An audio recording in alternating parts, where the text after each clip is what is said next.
معزز سامعین گرامی قدر، سیرت النبی ہی کے حوالے سے چند گزارشات آپ کے سامنے رکھ رہے ہیں۔ نبی کریم صلی اللہ علیہ وسلم کی معیشت کے حوالے سے گزشتہ چند خطبات میں چند گزارشات کو رکھا تھا۔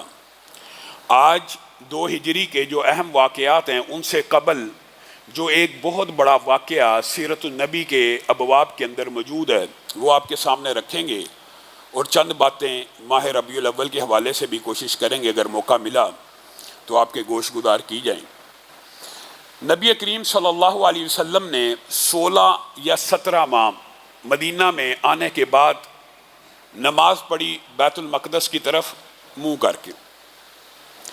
اب رسول اللہ صلی اللہ علیہ وسلم اگرچہ بیت المقدس ہی کی طرف منہ کر کے نماز پڑھا کرتے تھے، اور یہ باب میں آپ کے سامنے پہلے بھی رکھ چکا ہوں کہ جب تک رسول اللہ مکہ میں رہے تب تک آپ موافقت کیا کرتے تھے اہل کتاب کی، اور جب آپ مدینہ آ گئے یہاں پہ آپ نے اہل کتاب کی بھی مخالفت کی۔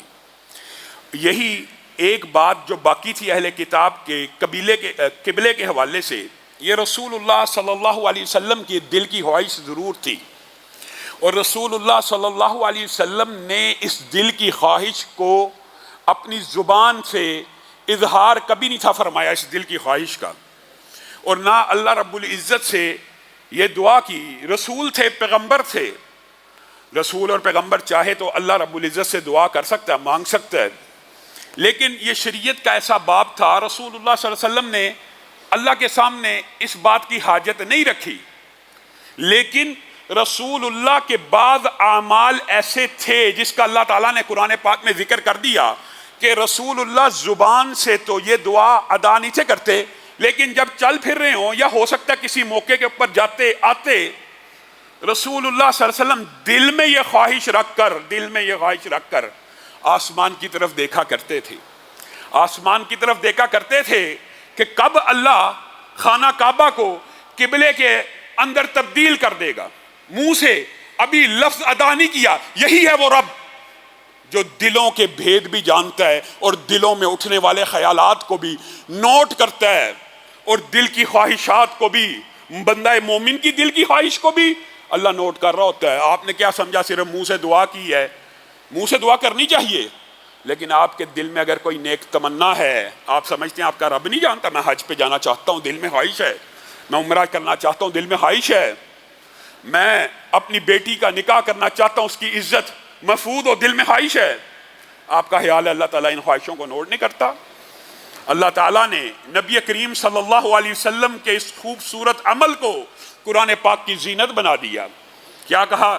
قد نرا تقلب وجہک فی السماء فلنولینک قبلۃ ترضاھا۔ پیارے حبیب، ہم آپ کی نظروں کو آسمان کی طرف اٹھتا دیکھا کرتے تھے۔ یہ بات نہیں ہے کہ آپ نے منہ سے نہیں تھا کہا تو ہم نوٹ نہیں تھے کر رہے، ہم آپ کی نگاہوں کو آسمان کی طرف اٹھتا ہوا دیکھا کرتے تھے، اور ہمیں یہ بھی پتا تھا آپ کے دل میں یہ خواہش ہے کہ خانہ کعبہ کو قبلہ بنا دیا جائے۔ تو آپ کے رب نے اب خانہ کعبہ کو قبلہ بنا دیا ہے۔ وَحَيْثُ مَا كُنْتُمْ فَوَلُّوا وُجُوهَكُمْ شَطْرًا وَمِنْ حَيْثُ خَرَجْتَ فَوَلِّ وَجْهَكَ شَطْرَ الْمَسْجِدِ الْحَرَامِ۔ کتنی آیتیں ہیں۔ آج کے بعد آپ جہاں کہیں ہوں خانہ کعبہ کی طرف منہ کر لیں۔ وَحَيْثُ مَا كُنْتُمْ یہ بھی ہے، وَمِنْ حَيْثُ خَرَجْتَ فَوَلِّ وَجْهَكَ شَطْرَ الْمَسْجِدِ الْحَرَامِ، جہاں سے بھی نکلو خانہ کعبہ کی طرف منہ کر کے آج کے بعد نماز کو ادا کرنا ہے۔ رسول اللہ صلی اللہ علیہ وسلم کی یہ دل کی خواہش پوری ہوئی، اور وہ جو پہلی نماز تھی جب اللہ رب العزت نے یہ آیتیں نازل کی وہ عصر کی نماز تھی۔ رسول اللہ صلی اللہ علیہ وسلم نے دل میں خوشی کو محسوس کرتے ہوئے صحابہ کی صف بندی کی اور عصر کی نماز خانہ کعبہ کی طرف منہ کر کے پڑھی۔ یہی وہ موقع ہے، ابھی نماز کو ادا کی ہے اور قبلہ روح تبدیل ہو گیا یہودیوں کی۔ آپ کو پتا سازش کے حوالے سے آپ کے سامنے 1-2 خطبات مفصل ان کی یہ جو حسد بغض تھا اس کے حوالے سے آپ کے سامنے رکھے تھے۔ یہاں پہ بھی اللہ رب العزت نے قبلہ بدل دیا، اللہ رب العزت نے نبی کریم کی دل کی خواہش کو بھی پورا کر دیا، اور اللہ رب العزت بھی یہی چاہتے تھے کہ خانہ کعبہ رہتی دنیا تک کے لیے، مسلمان امت کے لیے، تمام انسانیت کے لیے پھر قبلہ بن جائے، پھر محور و مرکز محبت کا اگر کوئی ہو تو یا مکہ ہو یا مدینہ ہو، یہ اللہ بھی چاہتے تھے۔ لیکن ساتھ ہی اللہ تعالیٰ نے یہ بھی کہہ دیا سَيَقُولُ السُّفَهَاءُ مِنَ النَّاسِ مَا وَاللَّهُ مَنْ قِبْلَتِهِمُ الَّتِي كَانُوا عَلَيْهَا۔ اللہ تعالیٰ نے، میرے بھائیو قرآن کی بعض آیتیں اتنی عجیب ہیں، اگر صرف آپ ان پہ غور کر لیں آپ حیران رہ جائیں کہ اللہ تعالیٰ نے ایک موقع دیا۔ ایک تو سورت لہب کے اندر اللہ تعالیٰ نے قریش مکہ کو ایک موقع دیا تھا، تبت یدا ابی لہب و تب کہہ کے بتائیے ایمانداری سے، اگر ابو لہب جھوٹ موٹ کہی منافقت کے ساتھ ہی قرآن پاک کو جھوٹا ثابت کرنے کے لیے ہی ایمان کو قبول کر لیتا یا اسلام کو قبول کر لیتا، تو بتائیے یہ تبت یدا ابی لہب و تب یہ اللہ کا کلام تھا، اللہ تعالیٰ نے اس کو جھوٹ موٹ سے اور منافقت سے بھی قبول کرنے کا نہیں کہا، کیونکہ جب اللہ نے کہہ دیا ابو لہب کے دونوں ہاتھ ٹوٹ گئے تو پھر اب ممکن نہیں تھا کہ وہ جھوٹ موٹ آرٹیفیشلی، حالانکہ بڑے بندوں نے منافقت کی، سازشیں کی، یہ بھی کر سکتا تھا۔ اسی طرح یہ آیت بھی ایک چیلنج تھا، ابھی قبلہ تبدیل ہوا ہے اور اللہ کہہ رہا ہے سَيَقُولُ السُّفَهَاءُ مِنَ النَّاسِ مَا وَاللَّهُ مَنْ قِبْلَتِهِمُ الَّتِي، چند لوگ ایسے ہوں گے، ابھی تھے نہیں، اللہ نے پہلے کہہ دیا، چند لوگ ایسے ہوں گے محمد صلی اللہ علیہ وسلم جو کہیں گے ان کو ان کے قبلے سے کس نے پھیر دیا۔ اب یہودی جو وہاں پہ موجود تھے چاہیے تو ان کو یہ تھا کہ یہ نہ کہتے، لیکن اللہ کا کلام اتنا سچا ہوتا ہے، جب ان کے کانوں سے یہ آواز ٹکرائی کہ رسول اللہ صلی اللہ علیہ وسلم نے بیت المقدس کو آج کے بعد قبلہ ختم کر کے خانہ کعبہ کو قبلہ بنا لیا ہے، ساتھ ہی ان کے منہ سے یہ الفاظ نکلے ما واللہم، کس چیز نے انہیں پھیر دیا اپنے قبلے سے۔ اللہ کا کلام سچا ہونا تھا، اگر نہ کہتے تو پھر لوگ ڈھونڈتے، اور اگر کوئی نہ بھی کہے، آپ کے علم میں نہ بھی آئے تو ضرور کوئی ایسا ہوتا جس نے کہا ہوتا، ورنہ اللہ رب العزت نے یہ آیت نازل نہیں تھی کرنی۔ لیکن یہاں پہ ایک بات اور سمجھنے کی ضرورت ہے، وَمَا جَعَلْنَا الْقِبْلَةَ الَّتِي كُنْتَ عَلَيْهَا إِلَّا لِنَعْلَمَ مَنْ يَتَّبِعُ الرَّسُولَ مِمَّنْ يَنْقَلِبُ۔ یہ بھی آیتیں جو ہیں یہ کس بات کے اوپر دلالت کرتی ہیں؟ یہ آیت اس بات کے اوپر دلالت کرتی ہے کہ اللہ تعالیٰ نے جو سابقہ قبلہ رکھا ہوا تھا وہ بھی اس لیے رکھا ہوا تھا لِنَعْلَمَ، اللہ جانے کہ کون رسول اللہ کی پیروی کرتا ہے، کون رسول اللہ کی پیروی کرتا ہے۔ میرے بھائیو یہ چند احکامات تو ایسے ہیں جو رسول اللہ صلی اللہ علیہ وسلم کی پیروی کا اتنا عمدہ ثبوت ہے۔ میں یہ پنکھا بند کر، اتنا عمدہ ثبوت ہے کہ آپ حیران رہ جائیں۔ عصر کی نماز رسول اللہ صلی اللہ علیہ وسلم نے پہلی پڑھی تھی خانہ کعبہ کی طرف منہ کر کے۔ یہاں ایک نمازی نے رسول اللہ صلی اللہ علیہ وسلم کے ساتھ نماز پڑھی تھی، وہ نکلا اور محلہ جو قبلتین ہے، جہاں پہ آپ جو مدینہ، اللہ تعالیٰ ہم سب کو مدینہ میں لے کے جائے، مسجد النبی کی زیارت نصیب فرمائے، وہاں پہ لوگ جاتے ہیں تو ایک مسجد ہے مسجد قبلتین، اس کی بھی زیارت کرتے ہیں۔ اس کا نام دو قبلوں والی مسجد رکھا گیا، قبلتین، دو قبلے۔ یہ کیوں رکھا گیا؟ اس محلے سے، اسی مسجد کے پاس سے وہ صحابی رسول جس نے رسول اللہ کے ساتھ عصر کی نماز مسجد النبی میں ادا کی تھی، وہ یہاں سے گزرا تو مغرب کا وقت ہو گیا، اور مغرب کے وقت میں جب وہ مسجد میں داخل ہوا تو لوگ کس عالم میں تھے؟ رکوع کے عالم میں، سب نے واقعہ سنا ہوا۔ لیکن یہاں پہ اتباع رسول کا بھی ایک درس ہے۔ رکوع کی حالت میں ایک صحابی مسجد النبی سے نماز پڑھ کے آئے اور کہا تم ابھی تک بیت المقدس کی طرف منہ کر کے نماز پڑھے ہو، میں رسول، وہ نماز میں ہے، ان سے خطاب کر رہا ہے یہ صحابی، میں رسول اللہ کے ساتھ مسجد النبی میں خانہ کعبہ کی طرف نماز پڑھ کے آیا ہوں، میں دیکھتا ہوں تم ابھی تک بیت المقدس میں ہو۔ کتنے بندے خبر لے کے آئے؟ کتنے بندے؟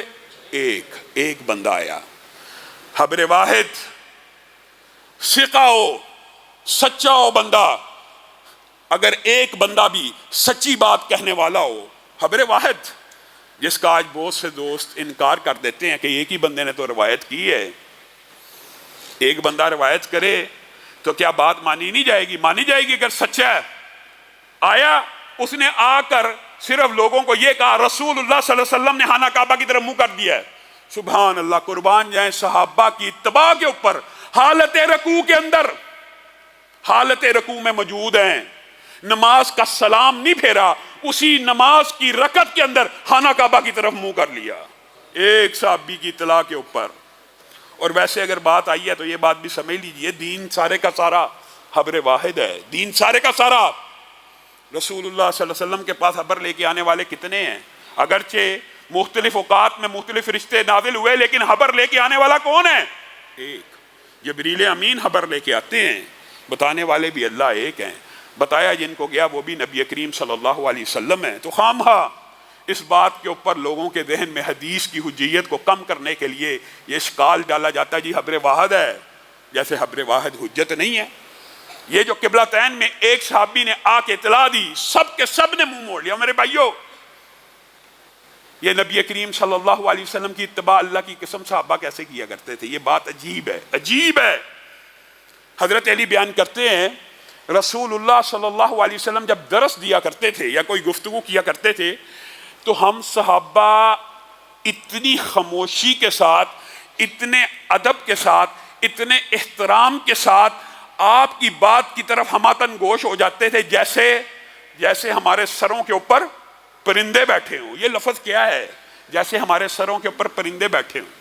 بات آئی ہے تو یہ بھی بات سمجھ لیجئے، جو عربی کا محاورہ جاننے والے ہیں ان کو تو اس بات کی سمجھ آتی ہے کہ اس بات کا مطلب کیا ہے، کہ اس طرح ہماتن گوش ہوتے ہیں کہ سروں کے اوپر پرندے بیٹھے ہوں۔ ہاں، لیکن ہو سکتا ہے آپ میں سے بعض لوگ نہ جانتے ہوں، آپ بھی سن لیجئے، سمجھ لیجئے۔ اس سے مراد یہ ہے کہ عرب کے بدوی علاقوں میں جب اونٹ چر رہا ہوتا ہے، کئی مرتبہ اس کے جسم کے اوپر، اس کے سر کے اوپر چیچڑ پڑ جاتے ہیں، جوئیں پڑ جاتی ہیں، مختلف کیڑے پڑ جاتے ہیں۔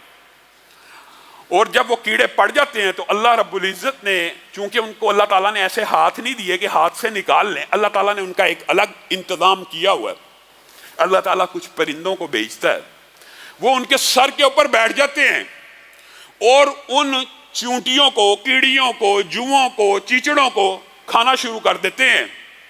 اور اونٹ بھی اللہ تعالیٰ نے ایسی عقل دی ہے، اس وقت جس وقت اس کے سر پہ جس حالت میں، سر اگر یہاں ہے تو اس حالت میں، یہاں ہے تو اس حالت میں، نیچے ہے تو اس حالت میں، جس حالت میں اس کے سر پہ پرندہ بیٹھ جاتا ہے وہ ایک لمحے کی بھی، ایک سینٹی میٹر کی بھی سر کو جنبش نہیں دیتا۔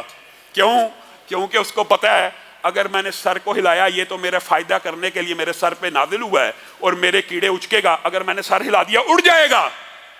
حضرت علی یہ بات کہہ رہے ہیں کہ رسول اللہ صلی اللہ علیہ وسلم جب ہمارے ساتھ کوئی بات کر رہے ہوتے تھے تو ہم اس طرح بیٹھتے تھے جیسے ہمارے سروں کے اوپر پرندہ بیٹھا ہوا ہے، کہ ایک جنبش بھی نہیں دینی، ایک سینٹی میٹر بھی سر کو نہیں ہلانا۔ میں نے اور آپ نے رسول اللہ کی حدیث کو کیا سمجھا؟ کچھ نہیں سمجھا۔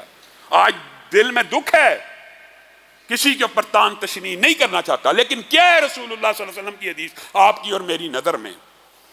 رسول اللہ نے ایسے نماز پڑھی، رسول اللہ صلی اللہ علیہ وسلم نے یہ عمل کیا، حدیثیں دیکھ کر، حدیثیں سن کر، حدیثیں پڑھ کر کان پہ جوں نہیں رینگتی۔ اور صحابہ کا طرز عمل کیا ہے؟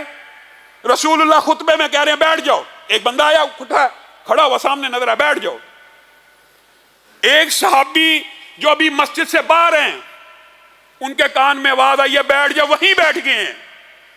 رسول اللہ نے کہا کہ میں نے آپ کو تو نہیں تھا کہا، وہ تو میرے سامنے جو بندہ کہا اللہ کے رسول آپ کا حکم کان سے ٹکرایا، بیٹھ جاؤ، کھڑا ہو جاتا تو ایمان ضائع ہو جاتا۔